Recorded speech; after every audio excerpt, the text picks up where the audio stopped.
Fala pessoal, no Ernesto Responde de hoje eu vou apresentar a palestra que foi feita no ERP Summit 2022. Não sei se vocês estiveram lá, mas foi um evento muito legal. Depois de 2 anos que não houve esse evento por causa da pandemia, voltamos lá, tínhamos lá um stand falando principalmente do ERP em sala de aula, do Ernesto Responde, e foi bastante interessante a nossa participação lá. E eu dei uma palestra que eu vou repeti-la aqui, inclusive vocês podem fazer perguntas, a gente vai respondendo pelo chat, e falei sobre o ERP e os 10 princípios da boa gestão. Vocês devem lembrar que eu tenho uma outra palestra sobre os 10 princípios da boa gestão, onde eu exatamente falo sobre você tratar bem o cliente, enfim, são os 10 princípios de boa gestão, mas aqui eu mudei relacionando esses 10 princípios com o ERP. Então são princípios mais focados, mais diretos a números, né, que é o que o ERP nos oferece. Mas é bem interessante que são também princípios de boa gestão. Então, vamos a eles. Primeiro princípio, e aqui então, pessoal, eu vou tratar assim, o que tem no ERP, né? O que o ERP apresenta como principais telas, os principais módulos, e como é que você, como gestor, deve cuidar desse tema. Preço de venda. Preço de venda, pessoal, é um negócio super complicado. Eu acho que o que mais representa essa complicação é o que eu sei, pelo menos me contaram, e deve ser verdade, que os supermercados, eles enviam todas as manhãs, certamente hoje isso é feito pela internet, uma pessoa nas lojas do concorrente, para saber qual é o preço de venda do concorrente. E aí, com base nesse valor, ajustar o preço dos seus produtos nas suas lojas. E no jogo de empresa, vocês inclusive fazem uma das decisões sobre o preço de venda. Então, está ligado ao ERP, né? No exercício vocês aprendem até a usar o solver, mas independente disso, o ERP fornece os números necessários. E no jogo, vocês têm esse exemplo aqui, em que o preço de venda, ele em relação ao lucro, ele vai subindo, chega num ponto máximo e depois desce. E como eu sempre falo, até hoje ninguém acertou o preço de venda fornecido pelo solver. O solver usa a programação linear, que representa ele fazer todas as opções para ver qual é o melhor preço de venda dentro de uma demanda baseada no preço. A demanda aumenta quando o preço cai ou diminui quando o preço sobe. Então, pessoal, você como gestor, princípio número 1 é saber determinar o preço de venda do teu produto. Você tem que estar a todo momento pensando nisso. Pode variar, pode subir, pode descer, não bota lá um preço e mantém a vida toda o mesmo valor e só fazendo os reajustes inflacionários, né? Saiu o IPC, vou reajustar meu preço. Não é assim. Tem que realmente analisar a relação entre o preço e a demanda. Segundo princípio da boa gestão, onde o ERP realmente ajuda para burro, é no fluxo de caixa. O fluxo de caixa é outra pedreira. Eu já vi empresa quebrar, tendo um baita lucro. Como quebrou, tem um baita lucro? É aquela história, vendia a prazo e comprava à vista. Aí não conseguiu pagar um fornecedor, botou no pau, quebrou a empresa. Enfim. Então, o ERP sempre fornece um fluxo de caixa bem detalhado, né? Título a título, quanto é que vence, quanto é que você tem que pagar a data, a questão dos fornecedores, dos clientes, que você também parcela os recebimentos, e aí, pelo ERP, você consegue calcular essa questão dos atrasos, né? O cliente normalmente atrasa. Nós, por exemplo, na RP Flex, temos muito atraso. A gente, às vezes, atrasa 2, 3 dias. Tal. Então, o fluxo de caixa permite até que você ajuste o fluxo de caixa não às datas de vencimento, e sim na data de pagamento efetivo, que vai acontecer com base num passado de atrasos que ele mantém e calcula então o real. Tá? Então, o segundo princípio importantíssimo, cuidar do fluxo. Não vou dizer, daqui a pouco vem outras coisas, do lucro e tal. Bom, terceiro negócio que ajuda muito na boa gestão é o controle de estoque. Também, a empresa pode quebrar, tendo lucro, mas falando assim, vai estocar. Cunhado meu, aconteceu isso. Comprou papel da Argentina, numa quantidade enorme, porque é importação, não, vou comprar bastante. Comprou, ficou lá no porto, o dólar subindo, cadê o caixa? Estava lá no papel, mas o papel ainda ele não conseguia vender tão rápido. Então, um controle de estoque adequado. Alguém aqui calcula lote econômico? Vocês sabiam que a RPFlex calcula lote econômico, ponto de pedido, baseado no prazo de entrega, baseado nessas informações? Até hoje eu não vi nenhum cliente ainda que calcule isso direitinho com a fórmula que tem nos meus livros. No jogo de empresa a gente nem adotou esse cálculo, porque a gente sabe que quase ninguém faz. Pessoal, isso é super importante. Controlar exatamente a quantidade ideal que você deve fazer em cada compra. A minha mulher, quando vai no supermercado, às vezes ela vem com um pacotão de umas coisas que a gente vai consumir em 2, 3 meses. Se for palito de dente, eu ainda concordo, porque é baratinho. Mas se for outra coisa, eu já dou bronca. Quarto princípio, custo e contribuição marginal. Né? Também, no jogo de empresa que está no exercício, eu pergunto, alguém sabe o que é contribuição marginal? Até hoje acho que meia dúzia só acertaram. Então, definir bem essa diferença entre custo fixo e custo variável. Porque o custo fixo não adianta, você vai ter ele de qualquer jeito, que é o caso do professor, lá no caso do curso. Já o custo variável, esse, que é o livro, no exemplo do curso, esse depende da quantidade de alunos. Então, às vezes, não vale a pena também você aumentar tremendamente a quantidade de alunos em função de um custo variável, de uma propaganda, porque vai te dar prejuízo, porque o custo fixo é relativamente alto e aí isso pode dar diferença. Então, entender bem o que é contribuição marginal, ou seja, é o valor da venda menos o custo variável, é o lucro que você tem a cada item a mais que você vende, é aquele valor que vai entrar como lucro, a contribuição marginal. O quinto princípio é a parte da grana, né? Quer dizer, a grana tem o lucro da empresa, tem os pagamentos, os recebimentos, e aí você tem investimentos e financiamentos. Então, uma coisa que você tem que tomar cuidado primeiro é com os investimentos que você faz. Naqueles, talvez, que até sejam da própria empresa, né? Você comprar, por exemplo, equipamentos, comprar veículos e tal. E vocês vejam, né? Essa questão, por exemplo, de veículos, hoje, todo mundo aluga carro, quando precisa, assim, uma frota, em vez de comprar. Por quê? Para não botar todo o dinheiro em investimentos. Assim como o prédio, essa decisão de alugar ou comprar o imóvel onde está a tua empresa. Então aqui também, você tem que tomar cuidado, se for um imóvel muito caro, talvez te descapitalize totalmente. Então melhor alugar. Como equipamentos. Hoje tem muitos equipamentos que dá para você alugar, em vez de você comprar aquela máquina. E aplicações. Aí também tem que tomar cuidado, no sentido de, às vezes, você está lá com a grana sobrando, você fala, bom, vou aplicar. Vai lá, aplica no negócio, isso aqui está rendendo para burro, vou aplicar aqui. E não vê que tem um baita prazo para resgate. E não tem conversa, viu?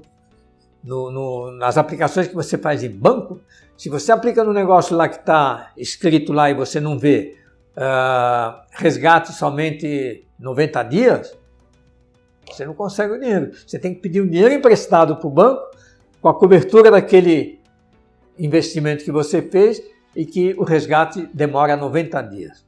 Os bancos trabalham dessa forma, não pode fazer nada. Então, ver essa questão também, quando você precisa de dinheiro, se você vai fazer um empréstimo no banco, né? Se você vai fazer um follow-on. Follow-on é uma empresa de capital aberto, quer dizer que ela já tem ações no mercado, precisa de grana, o que ela faz? Ela emite mais um lote de ações e recebe o dinheiro da venda dessas ações. Ela aumenta o número de ações que ela tem. E também pegar a grana dos sócios, né? Se for uma empresa limitada, pequena, e realmente a grana está faltando, uma solução é pedir para o sócio. É triste, mas... Assim como a distribuição de dividendos também. Quer dizer, você tem que tomar cuidado. O limite mínimo é 25%.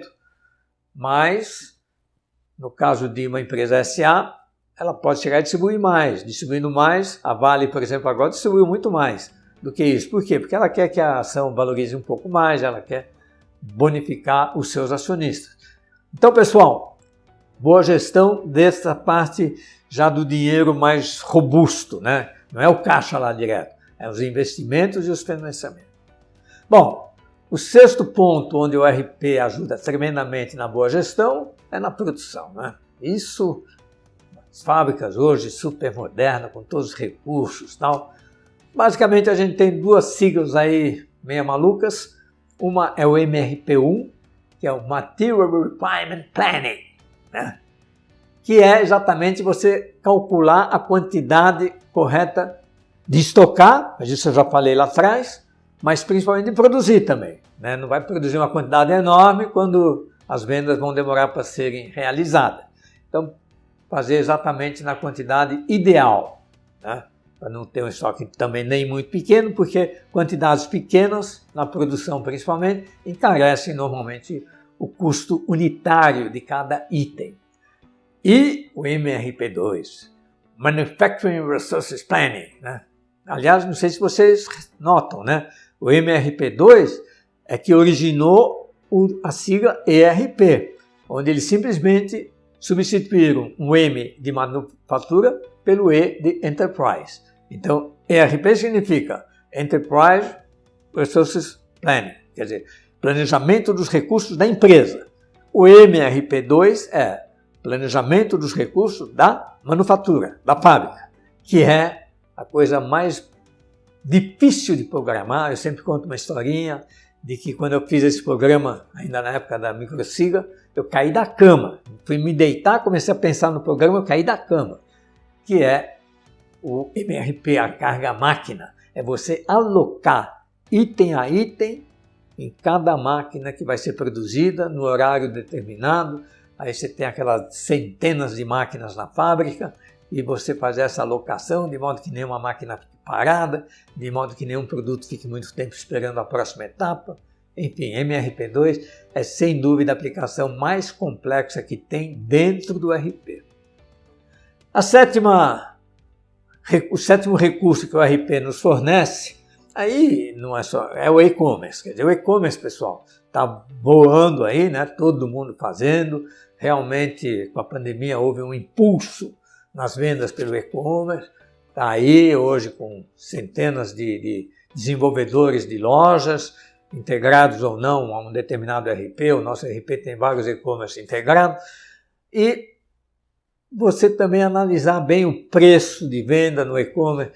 Outro dia o Rogério fez uma palestra exatamente falando sobre essa questão. O pessoal que vende por e-commerce deixa de cobrar um monte de coisas porque acha que não precisa. É e-commerce mesmo. Por exemplo, tem gente que não cobra o transporte, né, da mercadoria da empresa até o cliente. Pô, só que o cara morando em Manaus, lá no fim você tem que pagar aquela despesa. Então o e-commerce variável, com site bacana, com boa divisão dos produtos na loja, enfim, fazer tudo isso direitinho, porque isso realmente é uma tendência muito forte e aí qualquer empresa eu acho que tem que partir para esse tipo de venda.